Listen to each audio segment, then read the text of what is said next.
చేశారు, అది చేశారని చెప్పి పత్రికల్లో రాయడము, కనీస వివరణ కూడా తీసుకోకుండా ఏవంటే అవి న్యూస్లు ప్రింట్ చేయడము, ప్రజల్ని మభ్యపెట్టి ఏదో జరిగిపోయిందనే పరిస్థితి తీసుకొస్తున్నారు. మంగళంపేట విలేజ్ పరిధిలో పుంగనూరు కాన్స్టిట్యున్సీలో 2000 సంవత్సరంలో దాదాపు 75 ఎకరాలు మా కుటుంబ సభ్యుల పేర్లో కొనడం జరిగింది. సో ఈ భూమి వివరాల్లోకి వెళ్తే 1968లోనే ఫారెస్ట్ సెంట్రల్ గవర్నమెంట్ రిలీజ్ చేసిన ఫారెస్ట్ గెజెట్ లో కూడా ఆ భూమి వివరాలు ఉన్నాయి. అది ఫారెస్ట్ ల్యాండ్ కాదని చెప్పి కూడా గెజెట్ లో పబ్లిష్ చేయడం జరిగింది. అదేవిధంగా ఆ ల్యాండ్ ఓనర్స్ కి వాళ్ళకి మళ్ళీ 1981లో revenue department director of land settlements దగ్గర వాళ్ళకే భూమి కేటాయిస్తూ ఇవ్వడం జరిగింది. ఈ 2 ఆర్డర్లు కూడా నేను మీడియా మిత్రులకి ఈ ప్రెస్ మీట్ అవగానే మీడియా మిత్రులతో కూడా నేను షేర్ చేసుకుంటాను. ఇంత క్లియర్ గా ఉండే ల్యాండ్ లో ఈరోజు కేవలం లేనిపోని ఆరోపణలు చేసి ఏదో జరిగిపోయిందనే భ్రమ పెడతా ఉన్నారు. అసలు ల్యాండ్ స్కామ్ అని మాట్లాడుతూ ఉన్నారు. మీకు ఒక విషయం చెప్పాలా, ఇక్కడ ప్రభుత్వం రిజిస్టర్ చేసే వాల్యూ, ఒక ఎకరాకి ప్రభుత్వం రిజిస్టర్ చేసే వాల్యూ, ఒక మారుమూల ప్రాంతంలో మేము అక్కడ మామిడి చెట్లు పెట్టి ఆవులు, దేశీ ఆవులు అంటే మా ఊర్లో ఉండే ఆవులన్నీ కూడా తక్కువ పాలు ఇస్తాయి కాబట్టి అందరూ కూడా అవి బీఫ్ స్టాల్స్ కి వాటికి అమ్ముతామంటే అమ్మకుండా పెట్టుకోవాలని చెప్పి 100 ఆవులు అక్కడ మేము పెట్టుకోవడం జరిగింది. మామిడి చెట్లు ఒక రైతులుగా మేము పెట్టుకోవడం జరిగింది. ఈ రోజు ప్రభుత్వ రిజిస్ట్రేషన్ వాల్యూ మీకు ఒకసారి చెప్తాను. ఒక ఎకరా 4 లక్షలు, 70 ఎకరాల కంటే మీకు దాదాపు 3 కోట్లు లోపలే ఈరోజు వాల్యూ వచ్చే పరిస్థితి ఉంది.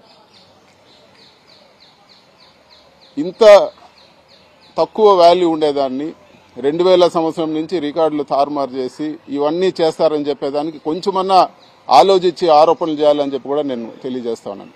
ల్యాండ్ విలువ అంతా కూడా 3 కోట్ల లోపల ఉంది. మేము మా ఊర్లో ప్రభుత్వ హాస్పిటల్కి ఫ్రీగా ఇచ్చిన ల్యాండ్ విలువ 15 కోట్లు. రేపు పెట్టిన 2 ఆక్సిజన్ ప్లాంట్లు దాదాపు 2 కోట్ల పైన ఖర్చు పెట్టి ఆక్సిజన్ ప్లాంట్లు ఇచ్చింది. అంతెందుకు మా రాజంపేట పార్లమెంట్ లో హౌసింగ్ కి ల్యాండ్ కోర్టులో ఉందని చెప్పి నేనే ₹1 కోటి పెట్టి హౌసింగ్ కూడా కలికిరి మండలంలో నేను కొనియడం జరిగింది. సొంత డబ్బులతోనే ఫీజులు కట్టడం కానీ లేకపోతే గుళ్ళు డెవలప్ చేయడం కానీ ఎంతో ఖర్చు చేస్తాం. 3-4 కోట్లకు ఏదో జరిగిందని చెప్పి ఒక మెయిన్ పేపర్ అంతా రాసి దానిపైన ఒక పెద్ద చర్చ పెట్టి దానికి ఒక కమిటీ పెట్టి క్లియర్ గా డిపార్ట్మెంట్ లోనే వాళ్ళ దగ్గర revenue department director of land settlements లో ఆ భూమి గురించి ఉంది. అదేవిధంగా ఫారెస్ట్ డిపార్ట్మెంట్ 1968లో ఇచ్చిన గజెట్ ఆర్డర్ కాపీ కూడా ఫారెస్ట్ డిపార్ట్మెంట్ నుంచి తీసుకోవడం జరిగింది. దాంట్లో కూడా అది ప్రైవేట్ ల్యాండ్ అని ఉంది. కేవలం ఇది ఒక దుష్ప్రచారం చేసి బురద కొట్టే ప్రయత్నం చేసే కార్యక్రమం మాత్రమే అని చెప్పి కూడా ఈరోజు నేను తెలియజేస్తా ఉన్నాను. కొంచెమన్నా ఆలోచన లేదు చంద్రబాబు నాయుడు గారికి. కారణం పూర్తి ద్వేషంతో ఉన్నారు. ఏదో ఒక విధంగా కక్ష సాధింపు చేయాలా, పెద్దిరెడ్డి గారిని ఏదో ఒక విధంగా ఆయన ఇబ్బంది పెట్టాలా, లేకపోతే మమ్మల్ని ఇబ్బంది పెట్టాలా అని చెప్పి ఆయన పూర్తి కక్షతో నిండున్నారు. కాబట్టి ఎవరు ఏం చెప్పినా కూడా ఆలోచించే పరిస్థితి కూడా లేదు. ఎంక్వైరీ అంటారు. ఇది వరకు కొన్ని రోజుల ముందు మదనపల్లిలో ఒక ఫైల్స్ కాల్పినాయని చెప్పి మేమే కాల్చినామని చెప్పి రకరకాల ప్రచారాలు చేశారు. ఆ రోజే నేను ప్రెస్ మీట్ పెట్టి చెప్పాను. ఇదే ఢిల్లీలో నేను ప్రెస్ మీట్ పెట్టి చెప్పాను, ఏ ల్యాండ్ మీరు పలానా ల్యాండ్ ఫైల్ కాలిందంటే ఈ ల్యాండ్ చూపిండి. ఆడు ఉండేది 3 ఎంఆర్ఓలు ఉన్నారు మదనపల్లి నియోజకవర్గంలో. ఆ 3 ఎంఆర్ఓ ఆఫీస్ లో ఫైల్స్ ఉంటాయి, పైన కలెక్టర్ ఆఫీస్ లో ఫైల్స్ ఉంటాయి. ఆ ఫైల్స్ ఏదో చెప్పంటే ఇప్పుడు వరకు చెప్పరు. మదనపల్లి ల్యాండ్ ఫైల్స్ మదనపల్లి అంటారు కానీ అది మాత్రం చెప్పరు.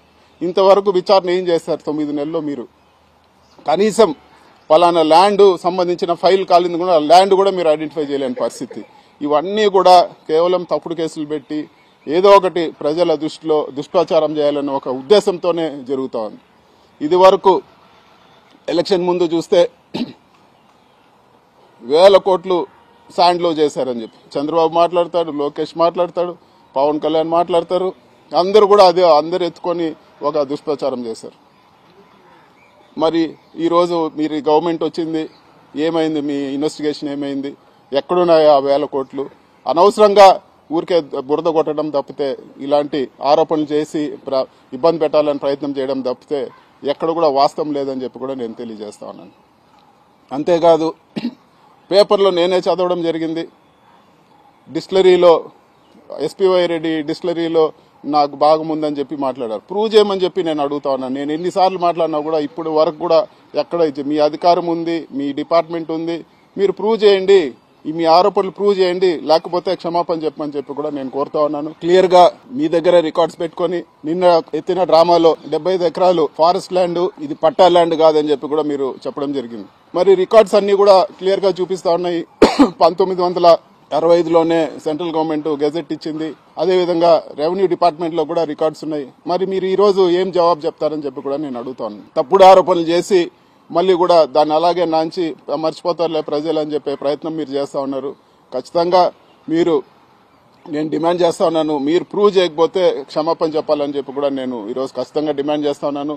కేవలం కక్షపూరిత పాలిటిక్స్ కి ప్రాధాన్యం ఇచ్చి ఈ రోజు మీరు ఇచ్చిన హామీలన్నీ కూడా గాలికి వదిలేశారని చెప్పి కూడా నేను తెలియజేస్తా ఉన్నాను.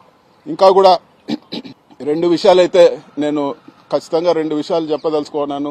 ఒకటి, మీరు ఎన్ని ఇబ్బందులు పెట్టినా, మీరు ఎన్ని కేసులు పెట్టినా, మీరు ఎన్ని తప్పుడు ప్రచారాలు చేసినా మేము ఎదుర్కొనేదానికి సిద్ధంగా ఉన్నాము. భయపడే ప్రసక్తే లేదు.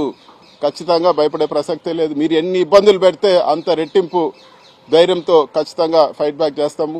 రెండో విషయము, ఇవన్నీ కూడా ఈ రోజు మీ టైం జరుగుతూ ఉంది. సింపుల్ గా ఒకటే చెప్తాను. మీ ఊరు నుంచి మా ఊరికి ఎంత దూరమో, మా ఊరు నుంచి మీ ఊరికి అంతే దూరము. ఖచ్చితంగా ఈ రోజు అనవసరమైన కేసులు పెట్టి, అనవసరమైన ఇబ్బందులు పెట్టి, అనవసరమైనవి చేస్తే వాస్తవాలు లేకుండా రేపు మీ టైం కూడా వస్తుందని చెప్పి కూడా నేను ఖచ్చితంగా తెలియజేస్తా ఉన్నాను.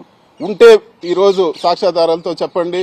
కేవలం ఈ బురద కొట్టే కార్యక్రమాలు చేయొద్దని చెప్పి కూడా నేను తెలియజేస్తా ఉన్నాను. మీకు సంబంధించిన పేపర్లో పెద్ద పెద్ద పతాక శీర్షికలు రాస్తారు.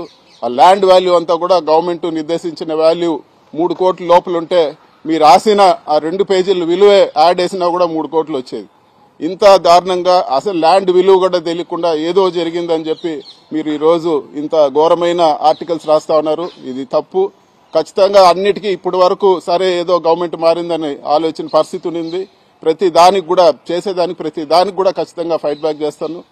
ఈనాడు గ్రూప్ కూడా నేను చెప్తా ఉన్నాను. అనవసరంగా మీరు ఇంత ఘోరమైన దుష్ప్రచారం చేశారు. మీ విషయాలు మీరు రాష్ట్రం అంతా దుష్ప్రచారం చేశారు. కానీ నేను మీ విషయాలన్నీ కూడా నిజాలు పార్లమెంట్ లో మాట్లాడతానని చెప్పి కూడా నేను తెలియజేస్తాను. ఖచ్చితంగా ఫైనాన్స్ కమిటీ మెంబర్ గా ఉండా ఫైనాన్స్ మినిస్టర్ రేపు బడ్జెట్ డిబేట్ లో కూడా మీ విషయాలన్నీ కూడా లేవనెత్తాను. ప్రధానమంత్రికి కూడా రిప్రజెంట్ చేస్తాము. ఇవన్నీ కూడా ఉండవల్లి అరుణ్ కుమార్ పెద్దలు ఉండవల్లి అరుణ్ కుమార్ గారితో కూడా మాట్లాడి ఈ కేసులన్నింటిలో కూడా ఆయనకు తోడ్పాటుగా ఉంటానని చెప్పి కూడా నేను తెలియజేస్తాను. ఇవన్నీ కూడా ఏదో మేము ఏం చేసినా పడుంటారనే భావన ఖచ్చితంగా కనపడతా ఉంది. లేదు, ఖచ్చితంగా తిరిగి ఫైట్ చేస్తామని చెప్పి కూడా నేను తెలియజేస్తాను.